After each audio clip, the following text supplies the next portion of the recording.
Hello. You're watching WOLFpak Live, and I'm your host, Wendy Fortino. We are here with an incredible guest. We have the one and only Andre Ferguson, who is three-time Arnold champ, 22 pro wins. He's out there. He just finished a photo shoot with Dark Sport. He has way too much for me to even list, so I'm going to leave it there, and I'm just going to ask him, how are you doing tonight? I'm doing great. I appreciate the intro, Wendy. I appreciate the intro. Yes, I kind of kept it short and sweet because if I were to explain everything that you've done, it would be extremely too long. But no, we have a lot to talk about. This is going to be a really exciting conversation. But before we get started, I have just a little video for everyone to kind of get a refresh of you and to take a little trip down memory lane. So we're going to watch that.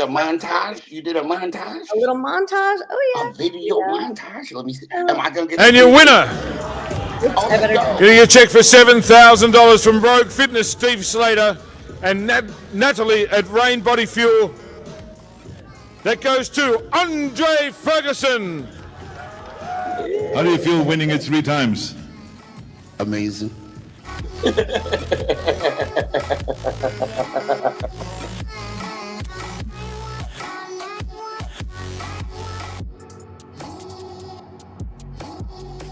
like those shorts. I got second place that year. You looked awesome. Should have won. Could have.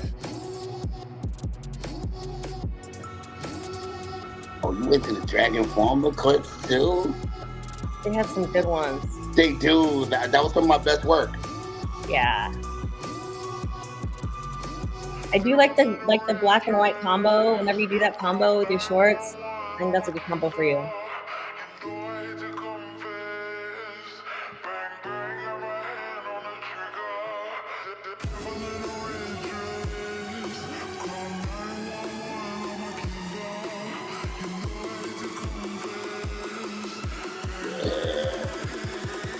Some good clips in there, Wendy. This one was insanity. Look at that back. In there. Sweet montage. Yes, that take you down a trip down memory lane. I liked it. Okay, the very first thing that I want to know, okay, is I always want to call you Lucky Libra. And you probably explained this before, but I just right out of the gate, I want to know where does that, what's explain? Yo, there's nothing to explain. It's not like I'm a Capricorn. It's self-explanatory. Wendy. Yeah, but Lucky, I mean, it's opportunity and preparation meets luck. There you go. That's me. Yeah. Yeah, it's cool because I always, whenever you pop up in my Instagram feed or whatever, it's like it has a very nice ring to it and it's very catchy. And I think that it sounds good. Yeah, it really does. It really does. Yeah. You have blown up on social media. You're extremely popular. People just love you. And I want to talk about that, but starting with the very beginning of your journey, you said you started competing in 2013. Yeah. You turned pro in 2014. So let's start there. Give me the breakdown. Like, how did you even discover? All right. So I was bodybuilding before I was competing, right? I've been lifting weights since I was 13, but I've been into bodybuilding since I was a little kid because my uncle was a bodybuilder, right? So, this was all accident. This was literally my homeboy coming outside of the barber shop and being like, yo, they got this new division. It's called Men's Physique. Look at the guys who compete in it. And, it was Devin Physique is the guy he showed me, right? And he's like, bro, we look better than this guy right now walking around. So we prepped for this show that was like 4 weeks out. And, me and my homeboy Marcus were like the best looking guys in the show by far. And we placed last. And the reason why is because that was back in the day where they considered our physiques too developed for Men's Physique. Are you serious? Yeah. So, okay. Frico turned pro in 3 shows. Okay. And then he went into the Fire Academy, so he never competed pro. Okay. And then See that package right there? That's 168 pounds. To go back to the other picture. Okay. That's when I turned pro. The yellow shorts. The one that you were just on. I know. For some reason, I don't know why you disappeared on me. Okay. That one. So yeah. That's 168 pounds. Before that, I weighed 176. And Weinberger told me, I actually weighed 175. Steve Weinberger told me, you're a middleweight bodybuilder on this circuit. You're not a men's physique competitor. You got to come down. Crazy. And it's funny because he didn't know what I weighed, but he knew what I weighed because middleweight is 176 and a half. Yeah. And I was weighing 175. So they made me digress my physique to turn pro. And then when I turned pro, my second show, they tell me, yo, you're not big enough. Oh my gosh. I swear to you, I did, all right, my first pro show, I placed third. Then I did the Atlanta Pro, I placed fourth. And then I did the New York Pro the day right after the Atlanta Pro. The Atlanta Pro was on Friday. I flew back to New York and did the New York Pro the next morning. Okay. I placed last place at the New York Pro, and then that's when they told me, your front taper don't match your back, you got to get bigger. So and then look, a lot of people sit down for years to put size on. I didn't sit down at all. I just put the size on as I went through the season. Yeah. I did this 4 is your more shows. 2015 New York Pro right here. Yeah, I did. That's it right there. They were like, yo, George Brown made me look like a baby in that show. Oh my goodness. Like he was so much bigger than me. So I actually just kept progressing as the season went. And I actually won the last show of the season, but I was already qualified on points anyway, but I wanted to win. Yeah. So, my first year as a pro, I placed in every show besides the New York Pro. I did 6 shows and placed in 5 of them. Gosh, do you know how many pro shows you've done up to this point? I've probably done, honestly, I say over 45. That's crazy. But my win percentage is still high as hell. I know. That's like half. Wait a minute. So half the shows you've done, you've pretty much won. Yeah. That's crazy. And it's not like I've only done 3 shows. Like so to do 45, 50 shows and win half of them, the win percentage is high. Yeah. Yeah. And I got a shit ton of second places too. So did I. I know how that feels. I'd rather get third than second. Oh my gosh. I say that all the time. I know. It's weird because second is so close and you feel like we're drawing hairs, and if the hair was drawn the wrong way, the other way, I would have won that one. Yeah, yeah. And then third place feels like it's like far enough away to where you don't feel like it was within your grasp anyway. I know. Yep. Yeah. Or I feel like I wasn't like, not that you're a clear-cut loser, but you didn't have a shot at winning. Right. Yeah. I think, seeing you over the years, kind of following you and everything like that. Something that I've always admired about you is you speak your mind and unless you're presented with new information, Yo, Wendy, you're very smart because that's what I say. I say I can change any stance I have if I'm presented with new or better information. There you go. But if you don't present that and you don't speak in facts, you're blowing mine and I don't want to hear it. Yeah, I specifically said that because there are people who they'll say something all tough. And then when, somebody critiques them or criticizes when they challenge that now, you got to stand on it. Yeah, you got to stand on it. That's what I have always admired about you. And you stand by what you say, like I said, unless you're presented with new information. But this is my thing about that, right? I don't speak it. I speak in facts, right? So when someone's asking me a question and I'm responding in a fact, it's not disputable. It's a fact. So whether how you like how your feelings feel about how I said my fact is a different thing. But stop me when I'm lying. If it's not a lie, then I don't know what to tell you. Yeah. Truth will always come over anybody's feelings in my book. We're so aligned right now. You got to deal with your feelings after the fact. And it's not me who got to deal with them. You have to deal with them. Exactly. I have this clip I want to show you, and then I want to talk to you. So, like I told you before, there was let's see the clip. Yes, a clip. You did an interview with Generation Iron about 6 years ago. And I really like this interview because the interviewer did a really good job. And then you your thoughts you had such a great flow to your opinions and your thoughts. And so it'll be interesting. So I want to play this, and then I want to get your take on it after the fact. They just, because this is the way they feel. It's like any brand should feel. If you guys are both part of the brand, like, to a certain extent, it kind of makes us all look bad. It really doesn't matter, but to a certain extent, like, the clean-cut person that doesn't want to be associated with any of that, to them that looks bad. But anybody who's just a competitive person, they're looking around like, I like this shit. Like, this is fun. Like, this is like, how can you not find it funny though? Like, it's like it's two guys, they compete against each other, they don't like each other. Pick your side. That's cool if you want to pick a side. That's cool if you don't want to pick a side at all. But hey. Yo. That's a good part you pulled out. Yes. I mean, you've had some beef with people. We don't have to mention names, but let's talk a little bit about that. Yo, it's really just competitiveness. That's what it is. Yeah. None of it be serious beef. Because when, like I tell people, beef is when you see somebody, something's going on. Like, this is just competitiveness in this sport. Nobody gonna do nothing to nobody. Yeah. Yeah.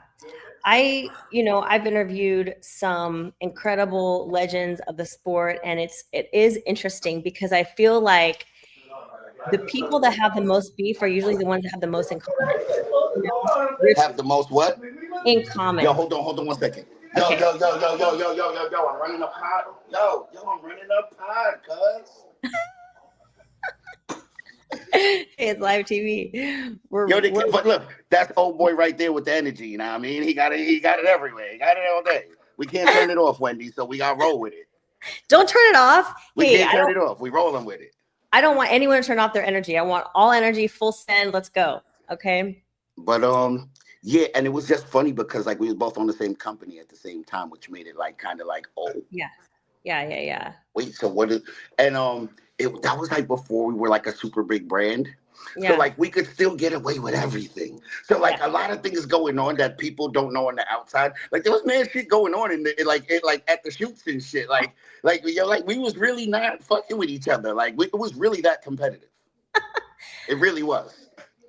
It's this is the interesting thing to me because I see this across the board in all the divisions, and that is you have somebody else who is probably the biggest threat to what you want, right? And I think that it just goes without saying that if this person has or can have the thing that you want, there's like this natural kind of feeling that you get, right? No. See that? No, I disagree. Because there's a lot of people that like that were in that position that I never had a problem with or issue with at all. Yeah. It was just, certain people when you're that competitive against each other, it's gonna get there, and especially if you guys are trading shots. Yeah. Like I remember, if one person just beating up the other person, it don't matter. But once you start trading shots, that's when it starts. It's like, wait, I won the last one. And it's like, oh, now I'm gonna win this one. Now he wins the next one. And then it's like, then it becomes real competitive because you don't know who's gonna win. Yeah. But you're not only outspoken, but you're really confident, but doesn't come across as arrogant. Because this is the difference between that, I say, in like this sport, right? Yeah. When you're being arrogant, like I say you cross over to that line when you're tearing other people down to big yourself up. You can big yourself up without ever tearing another person down. You can talk your shit all you want to, and you never have to tear anyone else down. Yeah. I agree. I totally agree. I wanted to, one thing that you were talking about before is you were talking about how, and consistent with what you were just saying is you believe that if you win, you deserve that win. You're not trying to say it was rigged or was not fair judging. And that's something that people do that all the time. And you spoke to this a little bit. So people, all right, so let me guess, right? So it wasn't politics when you won, but when you lost, then it was. Yeah. Dude, like if it's politics when you lost, then there was politics when you won too. You got to take the good with the bad. It's not going to always work in your favor. Yeah. Like people, and I also say the people who run and talk about politics are shitty competitors. You never hear the good competitors talking about politics. It's true. Shitty competitors and fans. Yeah. Yeah. the fans will say it, and I get where the fans come from, but it's the shitty competitors who I lost because of politics, whatever it is. Yeah. You said something that I thought was so well put. You said, okay, if it's politics for the first place, and that means that it's politics that I got second, and it's politics that so-and-so got third. I mean, you can't just stop at one. You gotta go all the way down the line. You got to keep the logic consistent. Yeah. Yeah. What's been your favorite rivalry? Like the rivalry between you and somebody else that you felt was the most exciting? All right, so it's by far Brandon Hendrickson because it made us both better. Ooh, that's good. I became a better athlete because of him, and so did he. Yeah. We would have never been. I'll say this, neither of us would have been this good without the other person. Yeah. Because it was like, no, he can't beat me. Yeah. Like, I don't really care about everybody else, but not him. Yep. But the wild part is where we're at now in life. Like, that's the homie. like we go into shows and I'm hoping he wins over the other guy. Yeah. Right? Because it wasn't nothing it wasn't about family. It wasn't about money. It wasn't about nothing like that had to be real. So it was just really competitiveness. If eventually after you grow out of it, you can get over that shit. Do you think that you two just have so much in common that maybe that? No, it wasn't even commonality. It was just, really? It was somebody you're trading shots with at the top. No, I don't like you, bro. I came here to win. Yeah. Like, you're in my way. Yeah. I love your intense energy, honestly. I feel like, so for me, whenever because I was a gymnast and a track athlete and now I compete, but it's funny because I've always been accused of being too nice. Like my track coach. I ain't got that problem. No, you don't. But I say it, I'm a good person, not a nice person. I'm not a nice guy. Like, I'm not. Like, if you snatch an old lady's purse, right, and I put you in a headlock and beat you up and take the purse back, that's not being a nice guy. But that's being a good person, though. It's not a nice guy. Like, have you been in a fight before? You can browse YouTube. I know. I think that was you, right? Yeah, that was me. Okay. Tell me, remind me on that one because I'm gonna look it up. It was all right. Well, the video cuts on when I'm getting off the guy full mounted, and then like I'm telling him to go home, and like, he still wanted to fight, so I just had to manhandle him a little bit more, and then like I sent him on his way to go home. Yeah. Okay. All right. Oh, you won't play the video, Wendy? Oh, you wildin' too. Let's go. They'll never let me live this down either. At every single expo, somebody comes over and reminds me of this. Oh my goodness. What? Somebody just busted out their camera? Isn't that so crazy though? Somebody's inside the gym recording from the window because they see it going down and they're like, oh shit. Isn't that crazy though that people can just do that? People can just bust out their phone and no, but that's how things should be handled. Okay. I mean, it's kind of maybe not. It wasn't even like it was. I showed the kid Mad Mercy. Like, look, he said you showed a lot of restraint. Like, it was, the kid is clearly bigger than me, but I really fight. Like, I really do this. So I'm really good at it. Like, there's a lot of things I'm good at in life. I'm really good at fighting. What happened again? This was 5 years ago. Yeah. Like, all right. So, we're in the gym. This is like 11:30, 12 o'clock in the afternoon and nobody's there. It's dead, right, Wendy? Yeah. This kid puts 5 plates on each side of the machine, right? Right. He does like 1 or 2 reps. Oh God. And then jumps off the shit and leaves it all there, right? And this is my home gym that I go to every day, right? Yeah. And at this time of the day, it's usually old people in the gym. Yeah. So I just look over, right? And I'm like, my man, like, what if an old person or a woman comes in here? You're not going to unrack none of that? Because we all know that if you got 5 plates and you take it down to 1 plate on each side, everybody's fine with that. So cool, right? He's like, oh, I'm not re-racking that shit. You rack that shit. I looked at him like, and just put my headphones on. I didn't even respond. Just put my headphones on. I look up and I can see his mouth still moving. So I'm just like, take the headphones back off. What's up, bro? Yo, what's up? Let's go outside. I guess we're going outside then. It was that calm. Like, he should have been alarmed though. Look, right? Yo, if you challenge someone to a fight, right? Yeah. And they're casually agreeing to the fight that easily, you should be alarmed. Yeah. Oh, yeah. Yep. Like, you should be alarmed. Like, you should think that either he's going to pull out a weapon or he knows something I don't. Yeah. And he found out really quickly that I knew a whole bunch of things he didn't know. Yes. Oh, man. That and was... like the cops roll up, it's my homies and shit.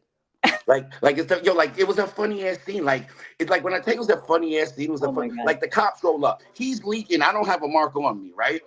Yeah. And like they pull up, right? And my homeboy jumps out the car and said, "Oh, it's my man." So he comes over, he's like, "What happened?" I look at the kid and I go, "You want to tell him or you want me to tell him?" I go, "You know what? You tell him."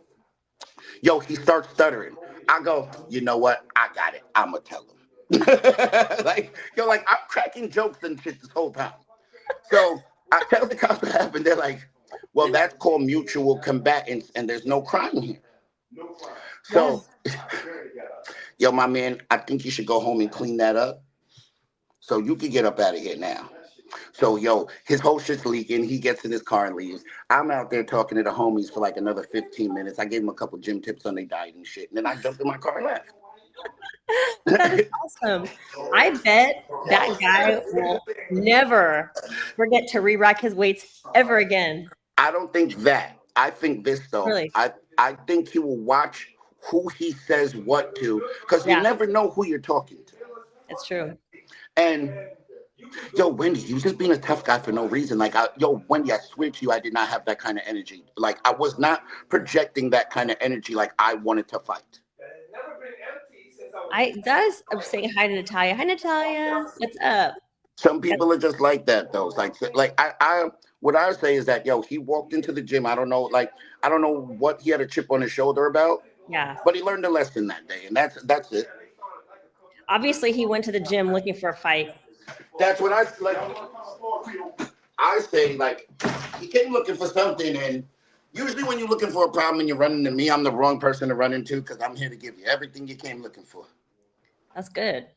That's what's up. Like, if you thought you were having a bad day, and you ran into me and thought you was gonna get it off, you're just gonna ruin your day more. I'm just not the one, yo, in that situation. Well, and I can approach it very calmly and still like stand firm on what I'm doing. Yeah. God, it's so crazy. Well, I almost feel bad for him, to be honest, because I did too. Yeah. I swear to you, I did. Like, I'm telling him, yo, bro, just go home. Yeah. I'm talking to him while the fight's going on. I'm like, bro, just go home. Yeah. This, I told him, I was like, yo, this is easy work. Yeah. You said that to him? Yeah. It's easy work, bro. Just go home. Oh my gosh. I wasn't breathing heavy. I wasn't sweating. I didn't have a mark on me. Like, I was fine. Well, okay. You know that could have gone a couple different ways. First of all, different ways. It could have gone a lot of different ways. That could have been recorded, and this happens to people. The wrong story gets out before you even have a chance to say what happened. Girl, I didn't say a goddamn thing. They played the whole story. Look, when Jim Mannion sees me after that, yo, the first thing Jim Mannion says is, "What, you gonna fight me too?" Yo, I busted out fucking dying laughing. He's like, "Nah, come take this picture." He goes, "Yeah." He said, Tyler want to know where you learned that move from, right? So then I see Tyler, and Tyler's like, "Yo, good double leg blast, bro. Where you learn that?" I go, I'm like, outside in the streets, cuz. But, you know, you're gonna be telling a story for the age all through the ages, by the way. It was so funny because like George, like what George says is this. Yo, the video made you look awesome. You couldn't have looked any better than you looked in the video because you handled the kid, like handled him, but you showed restraint and mercy to somebody you didn't need to. Yep. So you just look like the great guy in the video that, you might have beat him up, but you could have done him a lot worse than you didn't. Yes.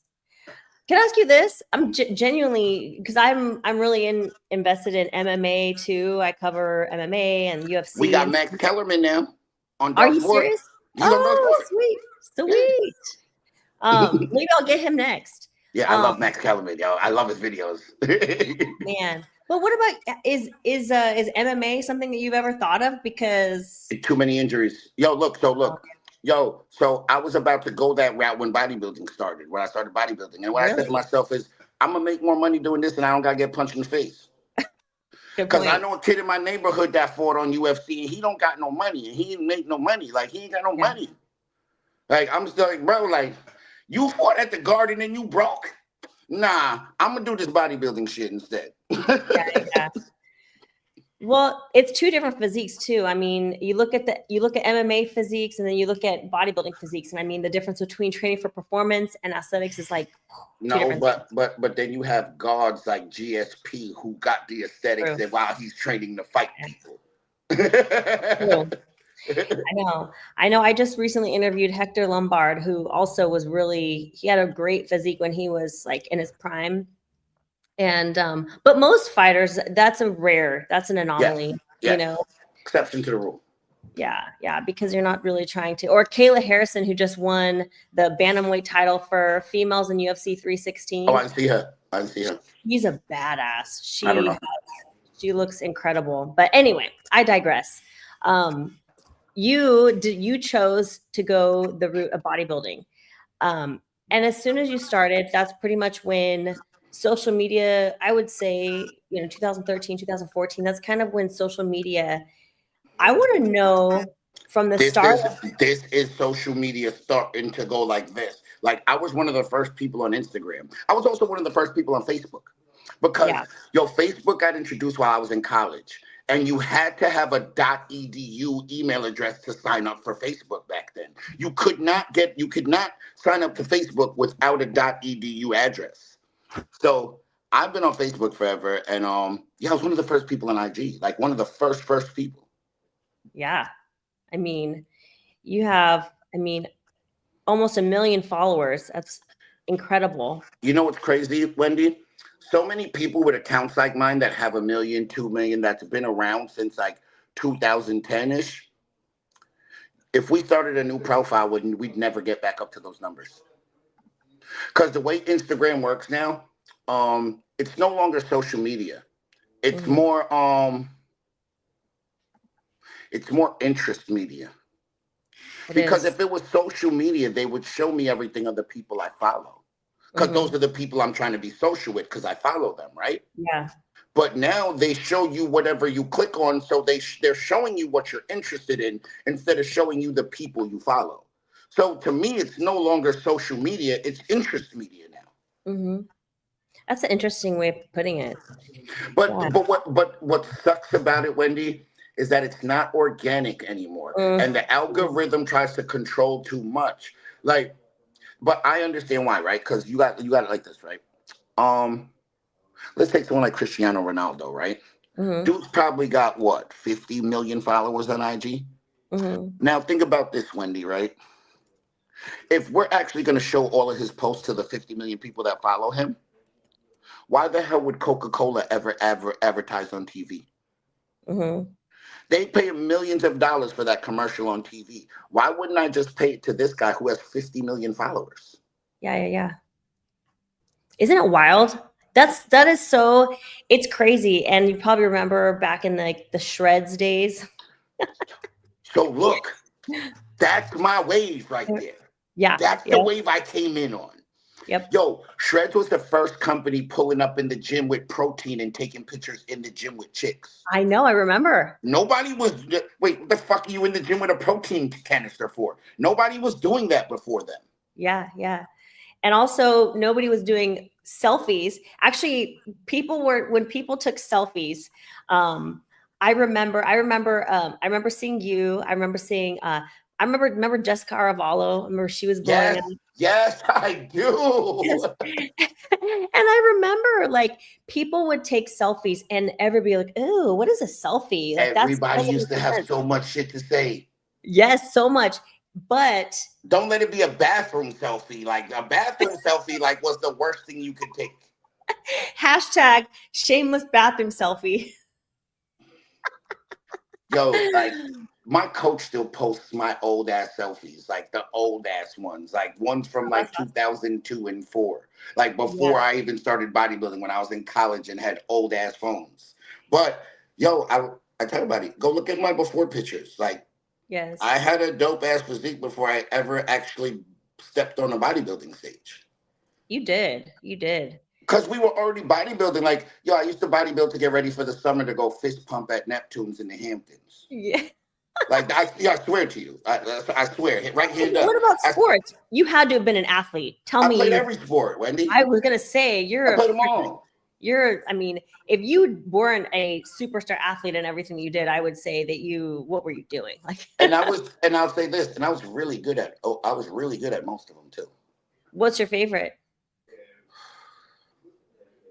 Yo, I like center striker in soccer. Really? I would think that you'd be a good wrestler. I was an awesome wrestler. I only lost twice in 3 years. I feel like you would be a good wrestler. I don't know. But I stopped wrestling because the conditioning, I hated it. I hate how much we had to run in practice. They just made us run a ridiculous amount because wrestling comes down to conditioning in the third round. In the third round, a lot of people have skill, and you might even be matched in skill, but somebody's running out of gas.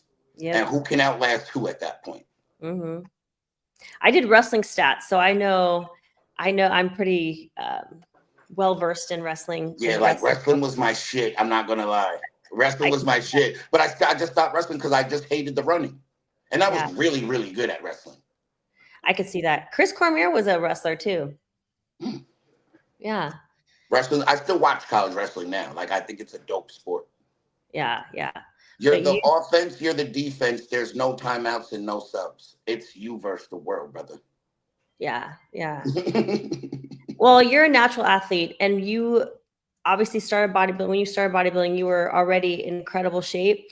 But I want to keep going down this social media road because it's really fascinating to me. And I think that when I look at someone like you have, almost 1 million followers. It is interesting because I don't have as many followers as you, but a lot of mine I got like in the early days of Instagram too. And the engagement back then was so freaking good because it was all organic, like you said. And I think everyone's got social media fatigue, right? So now a lot of people don't like your posts, even though they like your posts, if you understand what I mean. Like, they might cruise the timeline and they see a post that you posted and they like it, but they just don't like it. Yeah. Mm-hmm. And then unless you're actually doing something, or unless like I'm getting ready for a competition, the comments aren't as much as they used to be either. It's just because people have social media fatigue and they're just lifing. Yeah. Or like, let's say I want to follow you or I want to see what you're up to. I have to go out of my way to look for you because like it makes me mad because, I want to see what Andre's up to and he's not showing up on my feed. I have to think about you and go to your profile, go out of my way in the search bar. And I do that for a lot of people that I want to know what's going on. That's usually how I find people's photos. Wendy, I hate the fact that that's what I have to do though. Mm-hmm. I used to be able to wake up in the morning, cruise the timeline for a half hour and see every single person I wanted to see's post. I would see every single one on my timeline. Yeah, yeah. So tell me about the fatigue, because take me through the wave that you've been through from when it was at the most exciting point for you, and then when the fatigue started hitting and how you're kind of dealing with all that. So so a lot of people get fatigued because they're chasing likes, right? I don't chase the likes. I don't chase the algorithm. I don't do that. Okay. But I'll say this. I used to post every single day, and I don't post nowhere near that as much anymore. Instagram is just boring now. I don't cruise the timeline. I post and I watch stories, and I get the fuck off the gram. Yeah. Yeah, and it's like everything is like so well done and so professional. I mean, your page looks sick. But it's probably a lot different. When you first started, it was probably a lot more just organic, selfie kind of stuff. I could say this too about social media. COVID crowded the room. Oh yeah, that's a good point. So yeah. And look, it also changed the fitness landscape, Wendy, right? So I'm gonna let's get deep into it now, right? Yeah. So before COVID, if you liked fitness, you followed people like me that were out of your reach of obtaining their physique, right? Mm-hmm.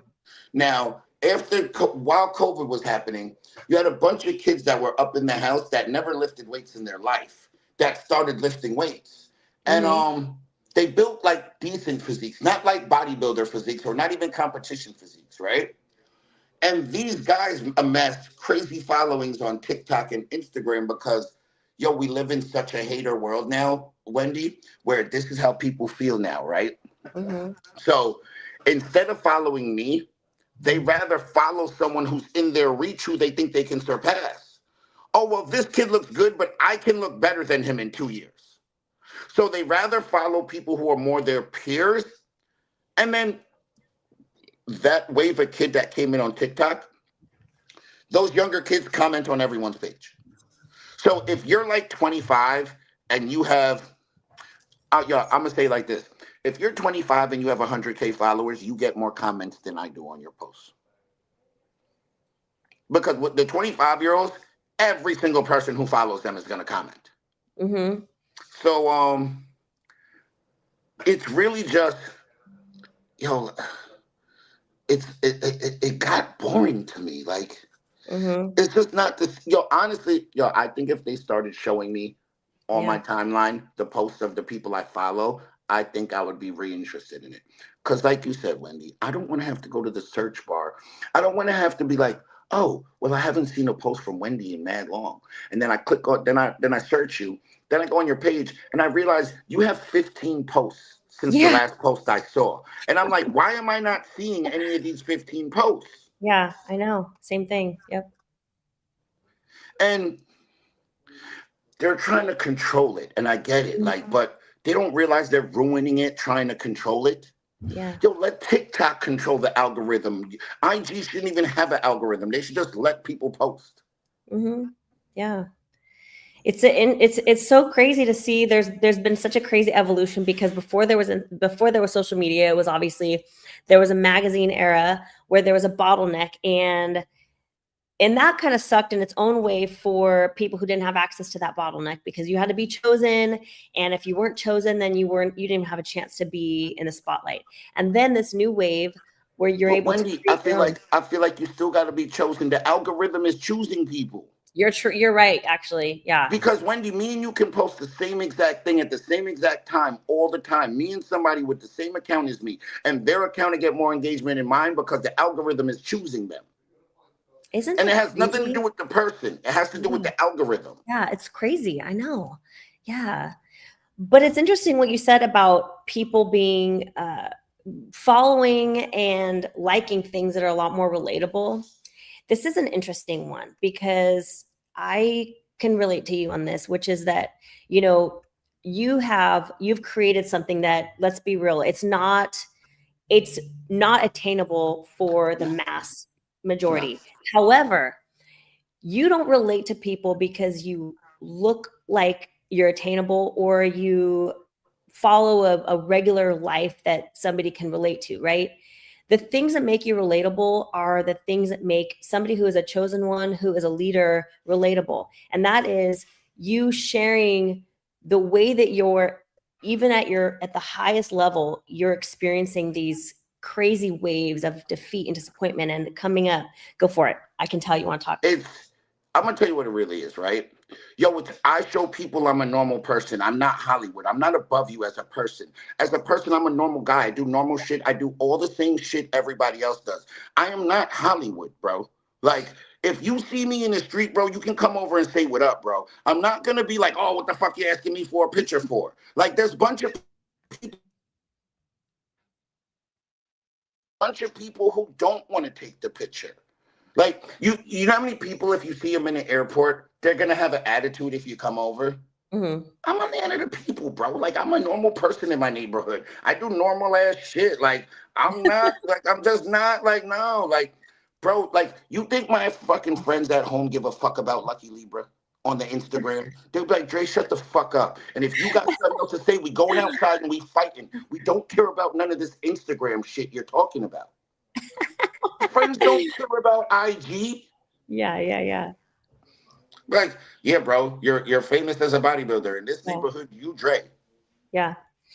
No, I'm just a common man. That's what I tell people. That's why people relate to me. I mean, I be smoking weed on the gram. I drop N-bombs and shit. Like I got a whole bunch of curse words I say. Like but don't get it twisted. Like I got a bachelor's degree in finance and shit. And I'm super intelligent. But like I just like the street. Like so, like I could be polished when I need to be polished. But outside of that, I'm a regular guy, Wendy.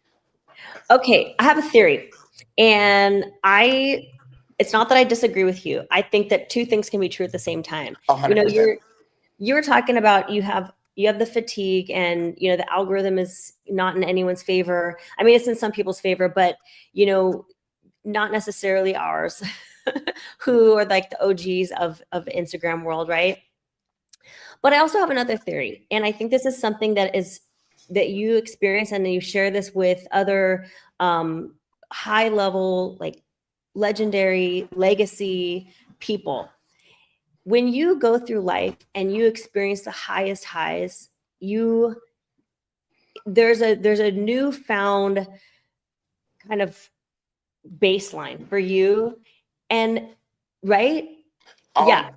Yo, I don't chase that no more. I like just being. I just like chilling. And that's the interesting I don't thing. need to like. Yo, I do so much exciting shit that I just like to chill at the house. So right, so that could be either one of two things. Either somebody could go down that dark road of, I mean, if you've experienced like the highest of highs, I mean, you've been the best in the world at something. You have experienced things in life that most people are never going to be able to. So there's two roads. Either you continue to try to up that, or you go, you know what? I've experienced it all. Like there's nothing left to prove. I'm just going to kind of like enjoy life now. I am grateful as fuck. Like, Kai Green walked in the gym this morning, right? And I told him that, life is good to me, bro. I don't have much to complain about. And if I was complaining, I'd be being like, how should I say this? If I complain, I'm acting overprivileged because, what I said to him this morning was, my worst day, I live like somebody on their best day. Mm-hmm. I don't got, bro, you don't got a goddamn thing to be complaining about in life, bro. Count your blessings. Life is good to you. Yeah. So that being said, it's why I don't have to keep upping the bar. Wendy, I did everything cool somebody can do by the time I was 22. I know. No. I mean, in real life, outside of bodybuilding. I mean, in real life, like, I don't even like going to nightclubs and shit. Cause it's like, bro, I've done the nightclub at the highest level you can do the nightclub. Just going to a nightclub again is just a formality. I really don't drink heavy. And like, by the time you look at 1, 2 o'clock, I'm like, I'm ready to go. Everybody's still partying. I'm ready to go. Mm-hmm. Been there, done that. So, when you live in the spotlight so much, you just like to drive by and nobody notices it's you.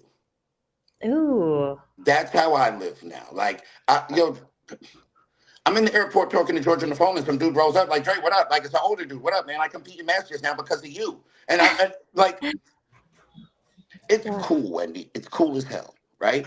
Yes. But sometimes you just want to be the anonymous guy. Mm-hmm.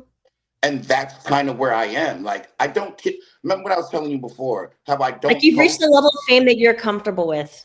Because I'm in a prep and I'm not posting the way most people post because I don't even want the positive attention. Mm-hmm.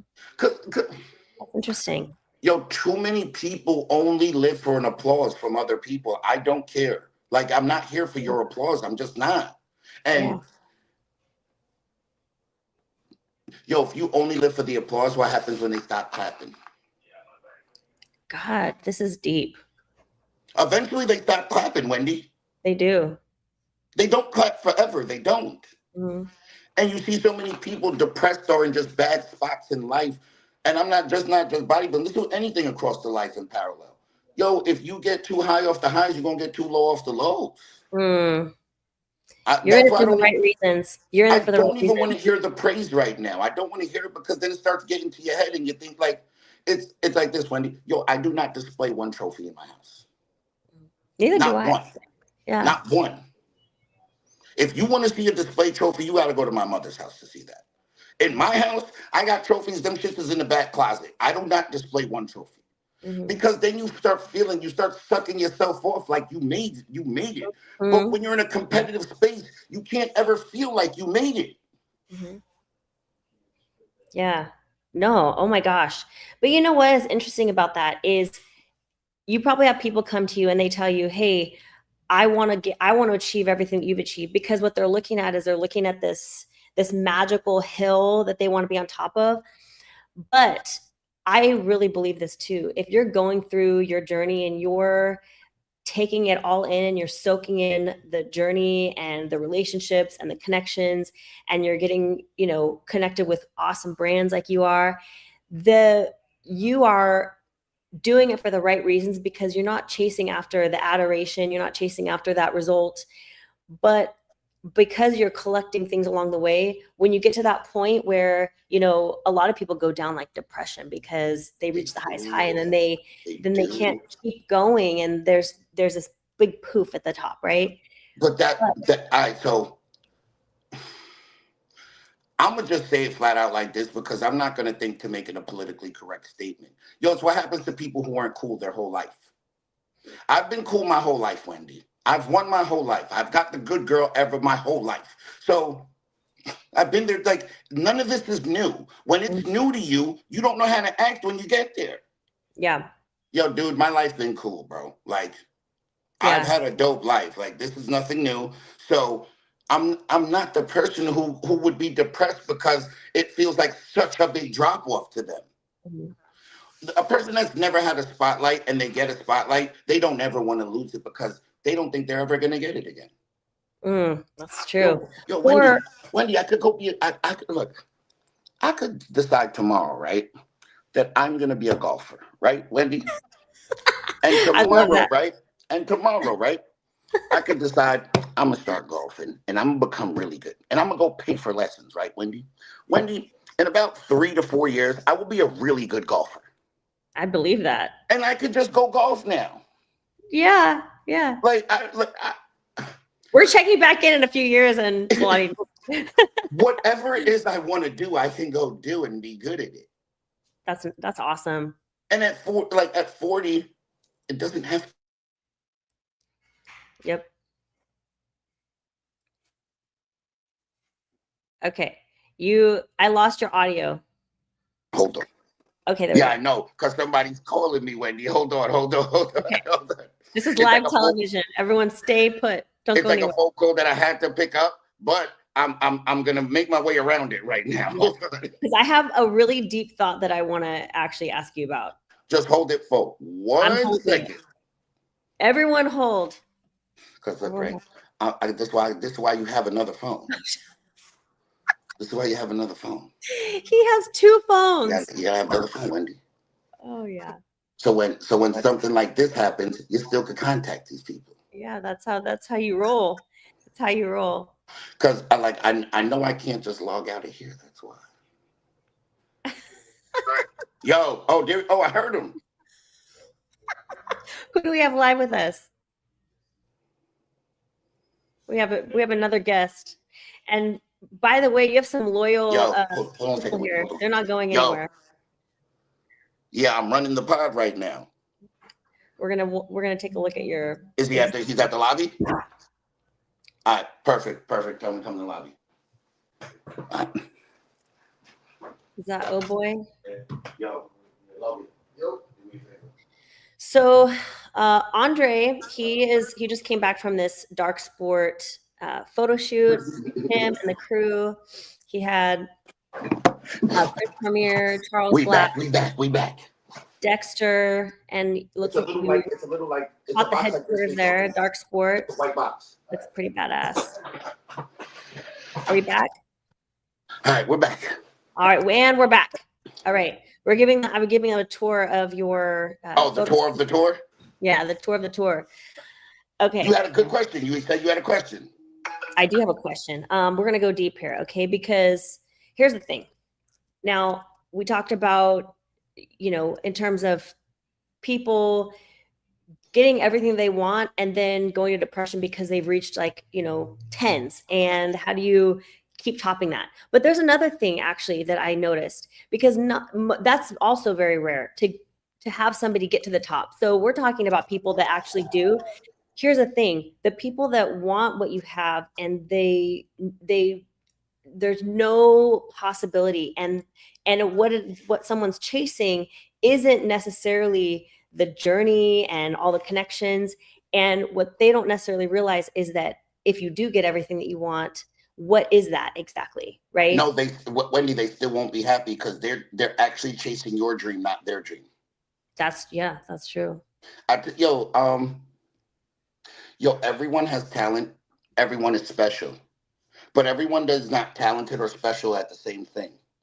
And you have to find out what you're talented and special at, and not get stuck in this spot where you're chasing what someone else is made to be great at. You know how many people stay around in bodybuilding and they know they should have been gave it up? And this is not a sport like where it's not like tennis or like pickleball where it doesn't cost a lot and I could just go to the court and play and then go home. To do this sport, it takes everything out of you. And it takes everything out of your family and your friends too. So why the hell would you continue doing this if you're not like going to be one of the good people who get it to that spot? I've seen people stick around for 10 years that had no business being here. And this is not a cheap sport. This is a very expensive hobby. So unless you're finding a way for it to generate income,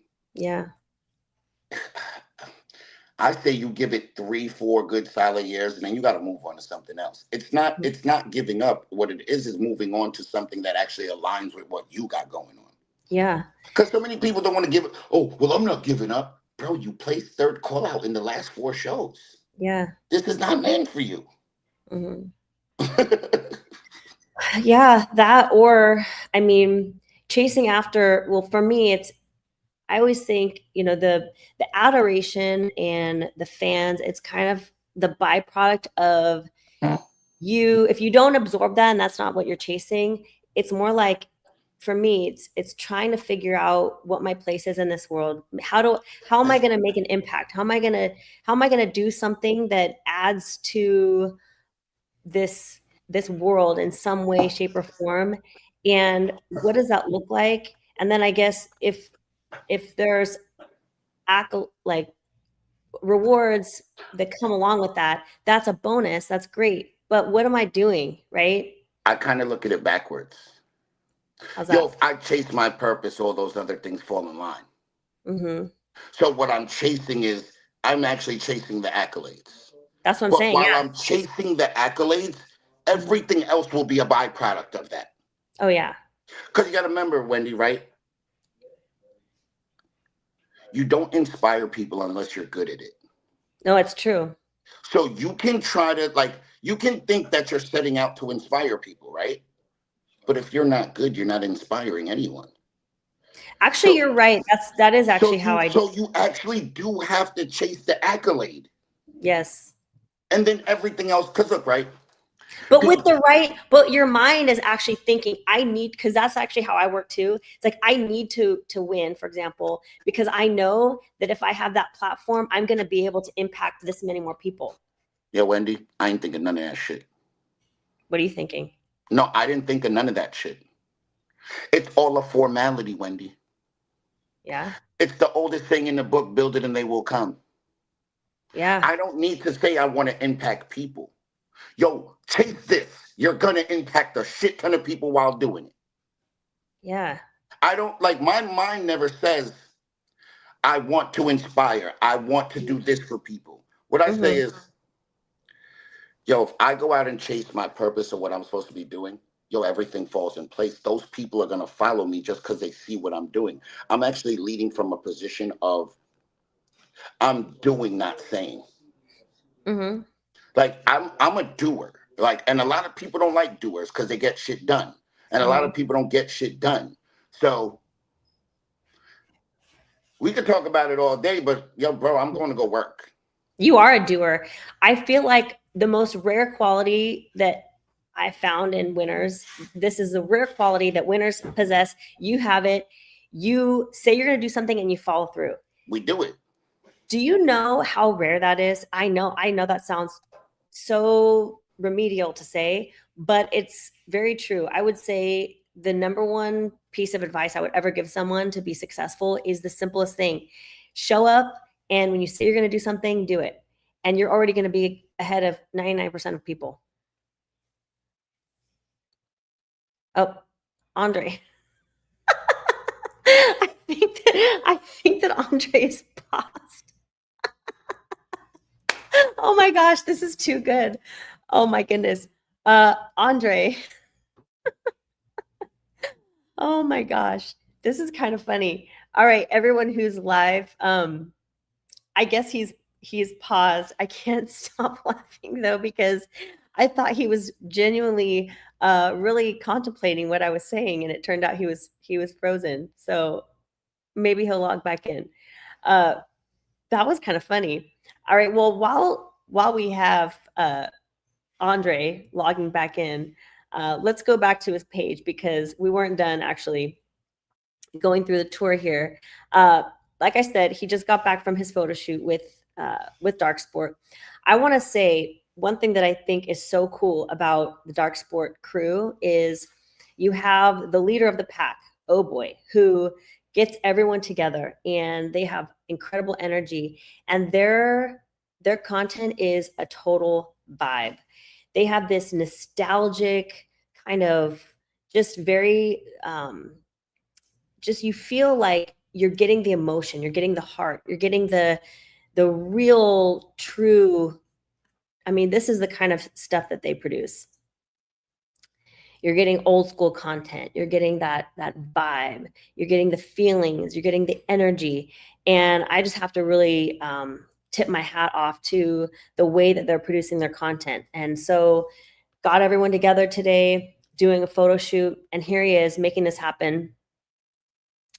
We may not get him back, so let me just maybe wrap up the show, and then I'll follow back up with him later. Kind of stinks that I can't have him back on to say goodbye, but let me see here.